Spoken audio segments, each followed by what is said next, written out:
Imagine un instant que tu te réveilles en pleine nuit, le front en sueur, le cœur battant. Tu viens de rêver que tu marchais seul à travers une forêt sans fin. Et pourtant, au lieu d'éprouver de la peur, tu ressentais une paix profonde, une sérénité que tu n'avais jamais connue auparavant. Mais dès que tu ouvres les yeux, ce sentiment s'évanouit. Il ne reste que ce vide familier, cette faim constante de validation, ce besoin de présence, ce désir de combler cet espace creux dans ta poitrine. As-tu déjà pensé à cela? Pourquoi avons-nous besoin des autres avec une telle intensité pour nous sentir complets? Pourquoi la solitude nous terrifie-t-elle plus que tout? Je vais te faire une promesse.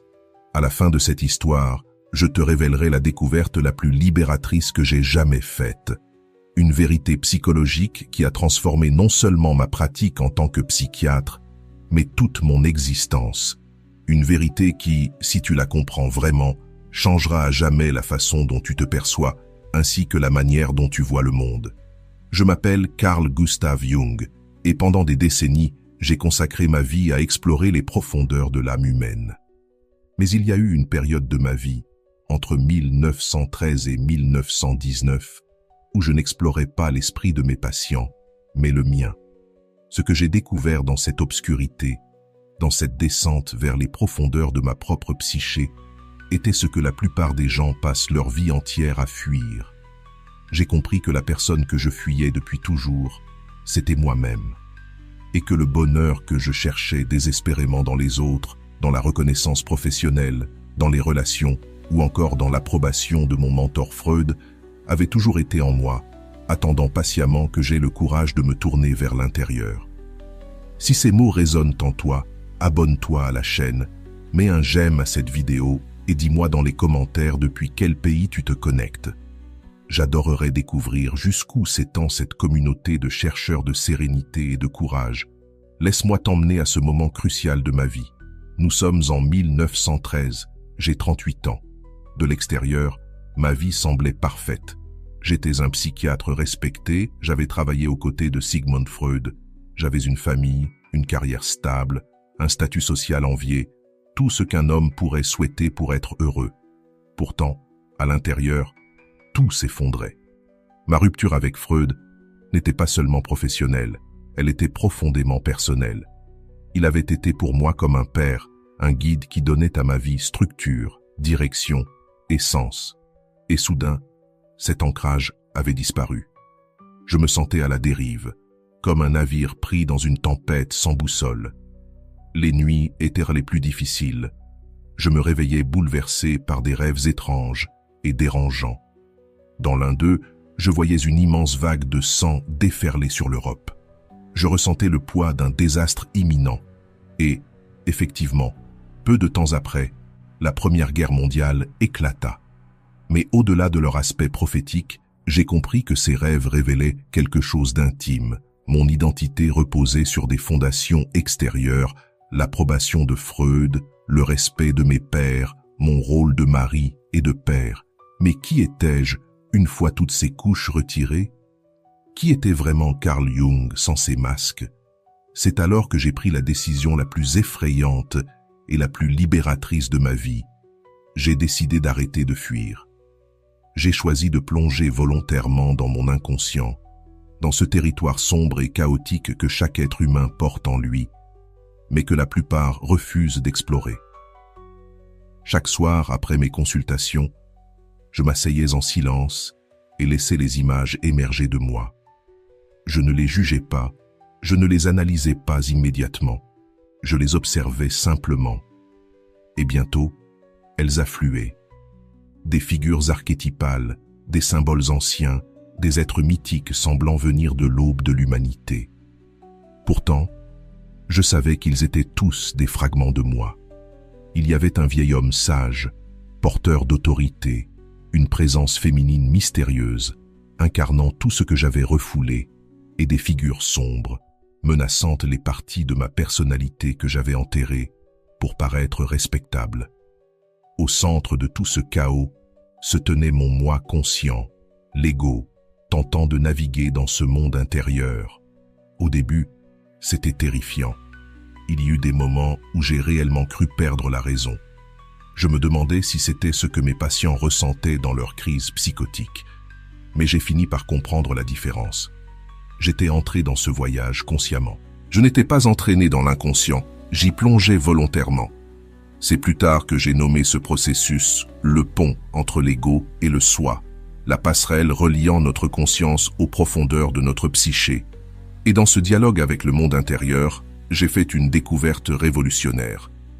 Toute ma vie, j'avais projeté mon sentiment de complétude sur les autres. Quand Freud était mon mentor, je projetais sur lui l'image du père sage que je croyais nécessaire. Quand je cherchais la reconnaissance professionnelle, je projetais ma valeur personnelle sur l'approbation extérieure. Quand je m'accrochais à la compagnie constante des autres, j'évitais la seule présence qui comptait réellement, la mienne. Je me souviens d'un rêve particulièrement révélateur. Je me voyais dans une immense maison, à plusieurs étages. Les niveaux supérieurs, lumineux et richement décorés, représentaient mon esprit conscient, le masque que je montrais au monde. Mais en descendant, les pièces devenaient plus anciennes, plus sombres, plus primitives. Au niveau le plus bas, dans une cave profonde, je découvrais une grotte remplie d'ossements et de poteries antiques. Pourtant, je n'ai pas ressenti de peur, mais de la fascination. Cette maison, c'était moi. Les étages supérieurs étaient mon identité de surface et le sous-sol, l'essence brute de l'humanité, nos instincts, nos mythes, notre mémoire collective. Ce rêve m'a révélé quelque chose d'extraordinaire. Je n'étais jamais vraiment seul. En moi vivaient toutes les expériences de l'humanité, condensées en symboles et en schémas, ce que j'allais plus tard appeler l'inconscient collectif. Comment pourrais-je me sentir seul alors que je portais en moi toute l'humanité? C'est alors que j'ai rencontré mon ombre, cet aspect caché du soi que nous rejetons, nions ou refoulons. C'est la partie que nous cachons non seulement aux autres, mais aussi à nous-mêmes. Mon ombre contenait mes insécurités, mes rancunes, mon besoin enfantin d'approbation et mes pulsions égoïstes. J'avais construit l'image publique du psychiatre brillant, de l'homme rationnel, du chercheur objectif, mais sous ce masque se cachait un être blessé et vulnérable, un homme qui s'était senti abandonné, cherchant l'amour à l'extérieur parce qu'il ne savait pas encore s'aimer lui-même. Le jour où j'ai osé regarder mon ombre droit dans les yeux, tout a changé. Je me souviens être assis dans mon bureau, pratiquant ce que j'ai ensuite appelé l'imagination active, quand une figure sombre apparut devant moi. Au lieu de la repousser, je lui ai demandé « Qui es-tu » Sa réponse m'a bouleversé. « Je suis tout ce que tu as refusé d'être. » Cette ombre, c'était le Jung insécure, le Jung avide d'amour, le Jung imparfait. C'était l'enfant solitaire que j'avais été, l'adolescent désireux d'appartenance, l'adulte craignant de ne jamais être à la hauteur. Et à cet instant, j'ai compris une vérité fondamentale. La plénitude ne naît pas de la perfection, ni de la lumière seule, mais de l'union entre la lumière et l'ombre. La forêt de mon rêve, celle où je marchais seul en paix, n'était pas un lieu réel. Elle symbolisait ma psyché, vaste et mystérieuse. J'ai compris alors que la solitude n'était pas mon ennemi. Elle était la porte d'entrée vers la rencontre la plus profonde de toutes. La rencontre avec soi-même. Je ne pouvais pas trouver le bonheur tant que je rejetais certaines parties de moi. Le vrai bonheur ne viendrait jamais d'une personne parfaite censée me compléter, ni de la reconnaissance du monde, ni de mes accomplissements. Il viendrait de l'intégration de toutes les parties de mon être, de la réconciliation avec mon ombre, de l'acceptation que je suis à la fois lumière et obscurité, force et fragilité. Ce processus d'intégration, ce passage de l'inconscient à la conscience, c'est ce que j'ai appelé plus tard le processus d'individuation, le chemin qui mène à devenir ce que tu es vraiment, et non ce que tu crois devoir être. Et par essence, c'est un voyage solitaire, car personne ne peut le faire à ta place. Tu peux avoir des mentors, des thérapeutes, des amis qui marchent à tes côtés, mais ce voyage intérieur, c'est le tien, et le tien seul. Le travail intérieur est quelque chose que toi seul peux accomplir. Pendant ces années de confrontation avec moi-même, quelque chose de curieux a commencé à se produire. plus je devenais à l'aise dans ma propre compagnie, plus j'apprenais à dialoguer avec les différentes parties de ma psyché, moins j'avais besoin de validation extérieure. Ce n'est pas que j'ai cessé de valoriser les relations ou d'apprécier la compagnie des autres. J'y tenais encore, mais ces relations n'étaient plus un besoin désespéré. Elles étaient devenues un choix conscient. J'ai découvert que lorsque tu es complet en toi-même, lorsque tu as intégré ton ombre et établi une relation consciente avec ton inconscient, tes relations avec les autres deviennent plus authentiques. Tu ne projettes plus tes besoins non comblés sur une autre personne. Tu n'attends plus que quelqu'un vienne te sauver ou te compléter. À la place, tu entres en relation depuis ta plénitude et non depuis ton vide. J'ai commencé à remarquer cela dans mon travail avec mes patients. Beaucoup venaient à moi avec la même lutte intérieure.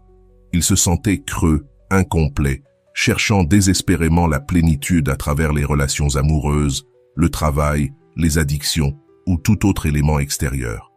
Et le schéma était toujours le même. Plus ils cherchaient à se remplir à l'extérieur, plus ils se sentaient vides à l'intérieur. C'était comme essayer de remplir un puits sans fond. Je me souviens particulièrement d'une jeune femme qui passait de relation en relation, convaincue que le prochain homme serait enfin le bon, celui qui la rendrait heureuse. Chaque fois qu'une relation se terminait, elle tombait dans une profonde dépression, comme si elle avait perdu une partie essentielle d'elle-même. Lorsque nous avons commencé à travailler ensemble, je lui ai proposé quelque chose de radical. Passer du temps seul. Ne pas chercher activement une nouvelle relation, mais utiliser ce temps pour apprendre à réellement se connaître. Au début, elle a résisté de toutes ses forces. L'idée d'être seule la terrifiait. « Que vais-je faire de moi-même » m'a-t-elle demandé. Je lui ai répondu « Justement, que feras-tu de toi-même quand il n'y aura plus personne pour te distraire de toi ?» Cette question l'a hantée pendant des semaines. Mais peu à peu, à mesure qu'elle s'autorisait à être seule, à explorer ses propres rêves, ses pensées, ses besoins, sans le filtre des attentes des autres, quelque chose a commencé à changer. Elle a redécouvert des aspects d'elle-même qu'elle avait oubliés, voire jamais connus. Elle s'est souvenue de son amour pour la peinture qu'elle avait abandonnée parce que ses partenaires n'y accordaient aucune valeur. Elle a commencé à tenir un journal intime où elle dialoguait profondément avec elle-même. Et petit à petit, ce sentiment de vide s'est comblé. Pas grâce à quelqu'un d'autre, mais grâce à elle-même. Quelques mois plus tard, elle m'a dit une phrase que je n'avais jamais oubliée. « Pour la première fois de ma vie, j'apprécie ma propre compagnie. Et ce qui est étrange, c'est que maintenant que je n'ai plus besoin de personne, les gens semblent plus attirés par moi. Mais cela n'a plus la même importance. Je sais que j'irai bien quoi qu'il arrive. » C'est exactement ce que j'avais moi-même découvert. Le paradoxe du bonheur, c'est que tu le trouves lorsque tu cesses de le chercher désespérément à l'extérieur. Quand tu apprends à être avec toi-même. Quand tu intègres tes parts les plus sombres au lieu de les projeter sur les autres. Quand tu formes une relation consciente avec ton monde intérieur, quelque chose de presque magique se produit. Tu deviens entier. Mais je veux clarifier une chose importante. Lorsque je dis que j'ai découvert que je n'avais besoin de personne d'autre pour être heureux, cela ne veut pas dire que je suis devenu ermite, ni que les relations humaines ont perdu leur valeur. Au contraire, cela signifie que lorsque ton bonheur ne dépend plus des autres, quand tu n'as plus besoin de quelqu'un pour te valider ou te compléter, alors tu peux aimer en toute liberté. Tu peux aimer sans attachement, te connecter sans dépendance, partager sans te perdre dans le processus. Les relations les plus profondes et les plus significatives de ma vie sont venues après cette prise de conscience et non avant, car ce n'est qu'à ce moment-là que j'ai pu voir les autres tels qu'ils étaient réellement, et non comme des projections de mes besoins insatisfaits. J'ai enfin pu être pleinement présent avec eux, sans le filtre de mon propre vide. Au cours de cette exploration de l'inconscient, j'ai commencé à travailler avec une méthode que j'ai appelée l'imagination active. C'est une technique qui consiste à dialoguer consciemment avec les figures qui émergent de ton inconscient. Ce n'est pas une simple rêverie ou une fantaisie. C'est une méthode structurée pour communiquer avec les couches les plus profondes de ton être. Dans l'une de ces séances, j'ai rencontré une figure que j'ai appelée Philémon, un vieil homme sage doté d'ailes de martin pêcheur. Philémon est devenu une sorte de guide intérieur. Dans nos conversations, il m'a enseigné quelque chose d'essentiel. En moi existait une source inépuisable de sagesse et de guidance. Je n'avais pas besoin de chercher à l'extérieur ce qui se trouvait déjà en moi. Philémon m'a dit un jour une phrase qui a profondément résonné. « Tu me cherches dans le monde extérieur, mais j'ai toujours été ici, dans les profondeurs de ton être. Chaque maître que tu as admiré, chaque autorité à laquelle tu t'es référé, n'a été qu'un reflet de la sagesse que tu possèdes déjà. Le moment est venu de faire confiance à ta propre voix intérieure. » Ces mots étaient à la fois libérateurs et terrifiants. Libérateurs, car ils signifiaient que je n'étais plus à la merci des circonstances extérieures pour trouver une direction dans ma vie. Terrifiants, car ils impliquaient que je devais désormais assumer l'entière responsabilité de mon propre chemin. Je ne pouvais plus blâmer Freud pour notre rupture, ni le monde extérieur pour mon malaise. Je devais reconnaître que j'étais l'architecte de ma propre vie psychologique. C'est cette prise de conscience qui distingue ceux qui vivent authentiquement de ceux qui ne font que réagir à la vie. Lorsque tu comprends enfin que tout ce dont tu as besoin pour être comblé, pour trouver un sens, pour te sentir entier, existe déjà en toi, quelque chose de profond change. Tu cesses d'être une victime des circonstances et tu deviens l'auteur de ton propre récit. Mais comment faire, concrètement? Comment passer de la dépendance à la validation extérieure à un ancrage solide en soi? Voici les étapes issues de mon expérience et de mon travail avec des milliers d'âmes au fil des années. La première étape consiste à affronter ton ombre. Cela signifie examiner honnêtement chaque partie de toi que tu as rejetée ou reniée. Demande-toi, qu'est-ce qui m'irrite profondément chez les autres? Car souvent, ce qui nous dérange le plus chez autrui reflète ce que nous avons refoulé en nous-mêmes. Si l'arrogance t'exaspère, peut-être as-tu nié ton propre besoin de reconnaissance. Si la faiblesse te met mal à l'aise, peut-être as-tu enfoui ta propre vulnérabilité. La deuxième étape consiste à apprendre à être seul consciemment. Être seul ne signifie pas s'asseoir avec son téléphone, un écran ou du travail pour se distraire. Cela signifie créer des moments de vrai silence où tu peux entendre ta voix intérieure. Pour moi, cela prenait la forme de l'imagination active. Pour toi, cela peut être la méditation, l'écriture, une marche solitaire dans la nature ou simplement le fait de t'asseoir et d'observer tes pensées sans les juger. La troisième étape consiste à prêter attention à tes rêves. Les rêves sont le langage de l'inconscient, des messages codés envoyés par des parties de toi qui cherchent à être reconnues. Tiens, un journal de rêves. Tu n'as pas besoin d'être un expert pour les comprendre. Demande-toi simplement, quelles émotions ce rêve a-t-il éveillé? Quels symboles y sont apparus? Que pourrait-il représenter en moi? Et enfin, la quatrième étape, la plus essentielle, consiste à cultiver ce que j'ai appelé la fonction transcendante, la capacité de maintenir la tension entre les opposés à l'intérieur de toi sans te réfugier dans un extrême ni dans l'autre. C'est dans cet équilibre intérieur que naît la vraie transformation. Entre ton besoin d'indépendance et ton désir de connexion, entre ton côté rationnel et ton côté émotionnel, entre tes aspirations spirituelles et tes besoins physiques, il existe une tension naturelle. Le but n'est pas d'éliminer un pôle au profit de l'autre, mais de découvrir un troisième point, une synthèse plus élevée née du conflit intérieur. Durant ma propre confrontation avec moi-même, il y a eu des moments de profonde solitude. Je ne le nierai pas. Il y a eu des nuits où je me sentais perdu, où je me demandais si ce voyage intérieur avait vraiment un sens. Mais même dans ces nuits sombres, quelque chose en moi murmurait que j'étais sur la bonne voie. Une voix calme me disait que je faisais le travail dont mon âme avait besoin. Peu à peu, cette solitude douloureuse s'est transformée en quelque chose de différent. La véritable solitude, celle qui n'est pas absence des autres, mais présence à soi. La solitude, ce n'est pas être seul, c'est être avec soi-même, pleinement conscient de sa propre présence. Et cette compagnie intérieure, éveillée et lucide, est infiniment plus nourrissante que n'importe quelle relation bâtie sur le manque ou le vide. Au fur et à mesure que j'avançais dans ce processus, des changements tangibles apparurent dans ma vie. Mon travail de thérapeute s'approfondissait, car je ne projetais plus mes besoins non résolus sur mes patients.